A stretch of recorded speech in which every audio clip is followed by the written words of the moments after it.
Star plus serial Anupama के शनिवार यानी आज के एपिसोड में कई ट्विस्ट एंड टर्न्स देखने को मिलने वाला है।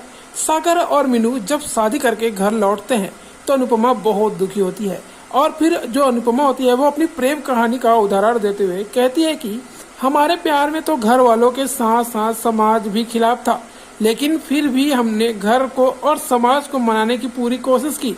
ऐसे में भागकर शादी नहीं की। अनुपमा सागर और मीनू का साथ देने से मना कर देती है और उनकी जिम्मेदारी डॉली को सौंप देती है। ऐसे में जो डॉली होती है, क्योंकि उसको मौका मिल जाता है, इसलिए वो सागर को मन भर के कोसती है और अपनी बेटी मीनू को भी खूब सुनाती है। गुस्से में डॉली अनुपमा को भी यह श्राप दे देती है कि जैसे मुझे बेटी का सुख नहीं मिल पाया, वैसे ही आप भी जिंदगी भर बेटी के सुख के लिए तड़पोगी।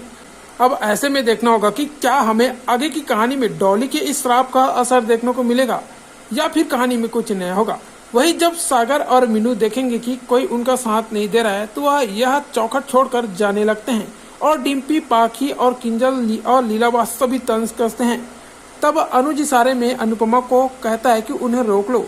तब अनुपमा किचन में जाकर आरती की थाली तैयार करती है और उन्हें आश्रम में आकर रहने की इजाजत दे देती है। ये देखकर जो डॉली होती है उसकी खून खौल उठता है, लेकिन क्योंकि यह आश्रम अनुपमा चलाती है इसलिए वो डॉली कुछ नहीं कर पाती। इधर सागर और मीनू की खुशी का ठिकाना नहीं रहता, क्योंकि सबके खिलाफ जाकर अनुपमा सागर मीनू को सपोर्ट करने पर उसकी खरी खोटी सुननी पड़ी। इसलिए बाद में अनुपमा का मूड ठीक करने के लिए जो अनुज का पड़े होता है उसे अकेले में हंसी मजाक करता है और जो है उसे एंटरटेन भी करता है। इसके बाद दोनों मिलकर सागर मीनू के लिए शादी के बाद वाली रस्म करने का फैसला करते हैं। वही उधर छत पर पढ़ाई कर रही आध्या जब अंश को मायूस देखती है तो उसे उसकी वजह पूछती है। तब अंश बताता है कि वो अपने दादा के साथ खेला करता था, इसलिए उसे उसकी दादा याद आ रहे हैं। ऐसे में आध्या कहती है कि ऐसा है तो चलो मैं तुम्हारे साथ गेम खेलूंगी। दोनों साथ में कैच खेल रहे होंगे। जब गलती से जो बॉल होता है वो अंश को लग जाती है। ऐसे में डिम्पी आकर आध्या को जोरदार धक्का मारती है और आध्या और डिम्पी का झगड़ा हो जाता है, जहां डिम्पी आध्या को उसकी माँ को उल्टा और सीधा बोलती है। इससे जो आध्या होती है वो भी पीछे नहीं रहती और डिम्पी को जमकर लटाती है।